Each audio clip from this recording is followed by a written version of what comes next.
Let's suppose that you have some difficult and distressing habit, like drinking too much. And you're assured that once you've become the victim of this habit, it's an extraordinarily difficult thing to get rid of it, and it requires intense willpower. And so that kills you right off. You're a dead duck from then on. It's as if you see you had said to the devil one morning, "Look, I'm going to get rid of you. I'm not going to have anything to do with you anymore." So the devil, who is an archangel and is terribly clever, is all set for you. And because he knows that you are getting out of his way, he surrounds you with greater temptations than you ever imagined. If you are going to outwit the devil, it's terribly important that you don't give him any advance notice. And this is where the work of the sly man comes in. Put it in other terms, in Hindu or Buddhist terms, in the popular terms of popular Hinduism and Buddhism. Liberation is getting out of the toils of karma. It's like this. During your many past lives, you've done all kinds of deeds, good and bad, and you are reaping the consequences of these deeds today. And also today, you're setting up future consequences. Now, before you can be liberated, you've got to pay off your karmic debts. And so the moment you set your foot on the path of liberation, you are apt to find that all your karmic creditors will come to your door. And that's why it's often said that people who start out on a serious work of yoga suddenly get sick and lose their money and their best friends drop dead and all kinds of ghastly things happen. That's because, you see, they served notice that they were going to do this. And so all the creditors came around. If you're going to leave town and you owe lots of money, you mustn't announce that you're leaving or give a farewell party to your friends, because the grocer will find out. So the art of the sly man is to make no contest, but simply to leave without one word. In other words, that's the meaning of Wu Wei in the technical vocabulary of Taoism. Wu Wei, not to interfere, not to force things. That's the best translation of Wu Wei, not to force things. But so he just drops it like that.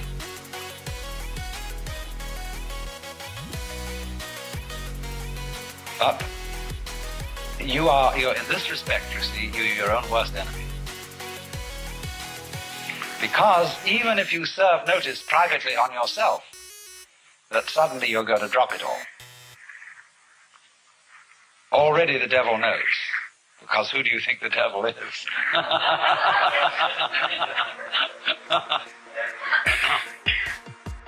Now this lies behind the whole problem that is discussed in the book Zen in the Art of Archery. The necessity of letting go of the bowstring without first deciding to do so. Another way of putting it is that the decision to release the bowstring and the action of doing so must be simultaneous. Not to decide and then act, but to act, decide all at once. Now, why is this?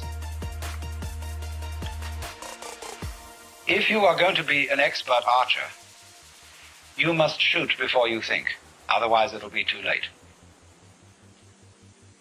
You don't aim and then shoot. It's all one action. And this is true likewise of any sort of shooting, pistol shooting as well. That if you aim, if you decide and then fire, you're apt to do things like pulling the trigger instead of squeezing. All kinds of wrong things are done. And you're always a moment too late if you decide first. You have to act and decide simultaneously. So what does that do? You see, that puts up a very curious problem. which in its own turn becomes a bind. To try and act quickly enough so that you overtake the preliminary decision. To try not to decide first. And that is an impossible problem.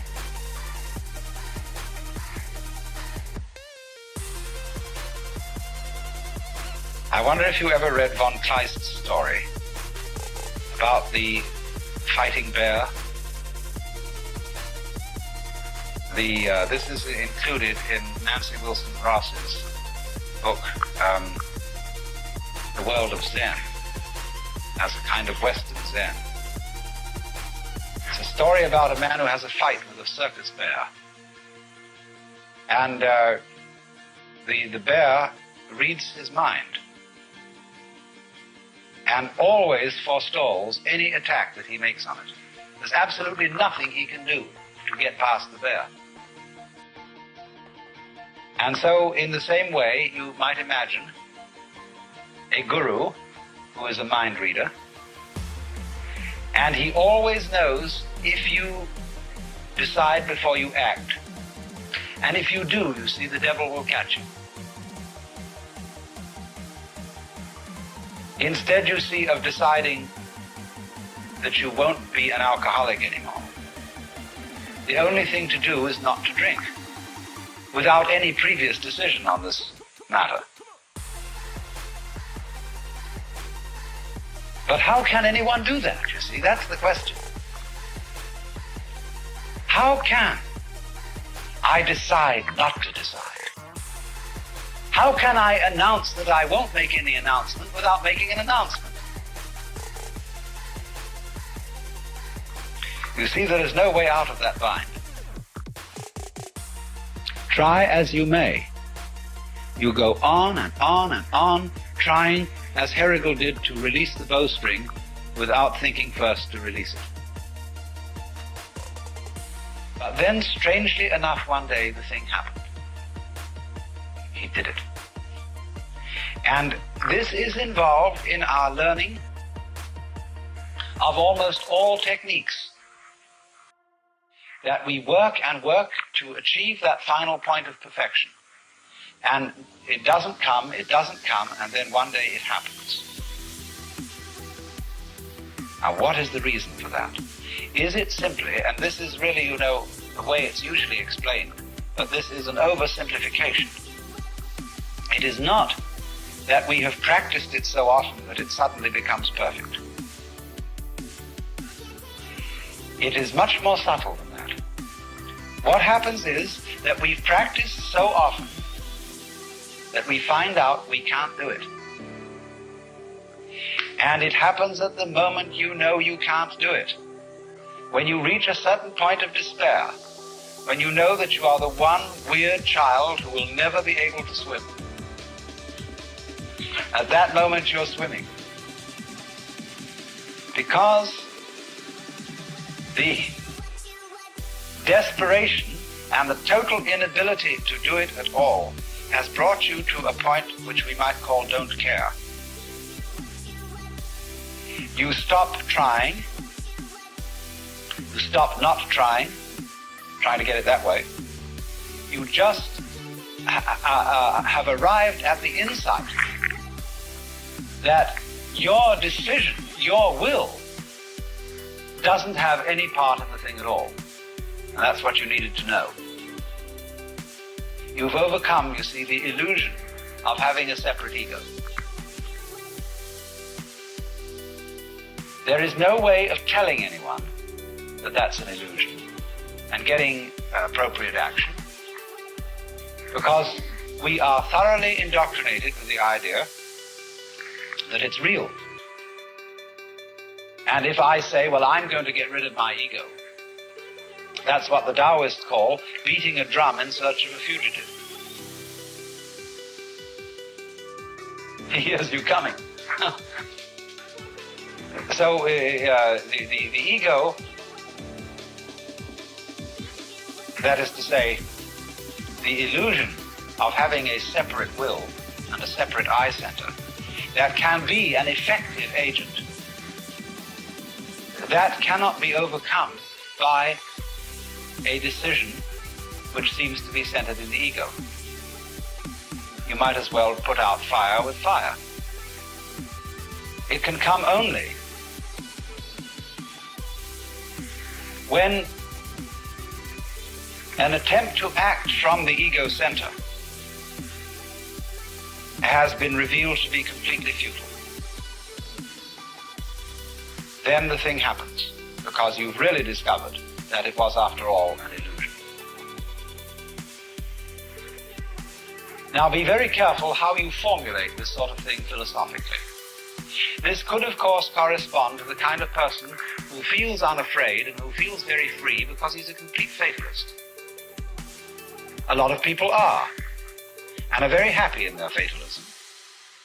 They really feel that they don't do anything, it just happens, and that it's all life, and that when they won't die until it's their time to die, and so why worry? Everything, they have the sense that everything is just happening to them. And this is a kind of a floating feeling.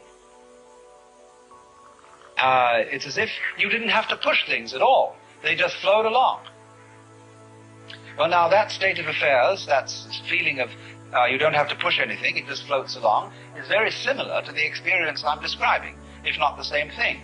But this person has interpreted it as a fatalist in a rather passive way. That is to say, he has felt that there still is some kind of a little differentiation between himself as the experiencer on the one hand and that force or set of forces called fate on the other. He is pushed around, but he witnesses being pushed around.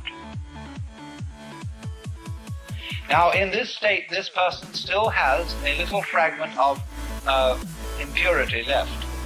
There's still one fly left in the ointment, and that is the sensation of being pushed around. There is still a fundamental division between the knower and the known. And in this case, the case of the fatalist, the knower seems to be the passive thing, and everything known, the objective world or the goings-on of his own physiology, they appear to be the active end. And the knower just has the experience of himself being moved by the tides of life. The important thing to find out is this, that the sensation of being the knower and the experiencer of all this is not, as it were, aside from everything else that's going on, but it's part of it. Just as you, although you experience your own existence subjectively, you are nevertheless part of the external world. You are in my external world just as I am in your external world. So in this way, the final barrier between the knower and the known is broken down. There is nobody, as it were, being carried along by fate. There is just the process. And all that you are is part of the process. Then there is a curious flip. The individual who has always felt himself to be the tiny little thing on the end of the big determining process suddenly goes bloop. Have you watched sometimes a tiny little piece of mercury coming nearer and nearer to a large piece of mercury? The sudden moment when they touch each other, bloop, the little thing vanishes into the big one, almost more dramatically than a drop into the ocean. In this case that I'm talking about, it isn't that the individual organism vanishes. The individual human being doesn't vanish. But he experiences no longer a passive relationship to the world. He simply sees that all that he is and all that he ever was something that the entire process was doing. At the time, in other words, when he felt himself to be separate, he sees that that is, in a certain way, just what he should have felt. Because that was what the process was doing in him. And that's going through the door and turning around and seeing there wasn't a door. Of finding that you aren't fated, that you're not trapped, because there's nobody in the trap. And it takes something trapped to make a trap.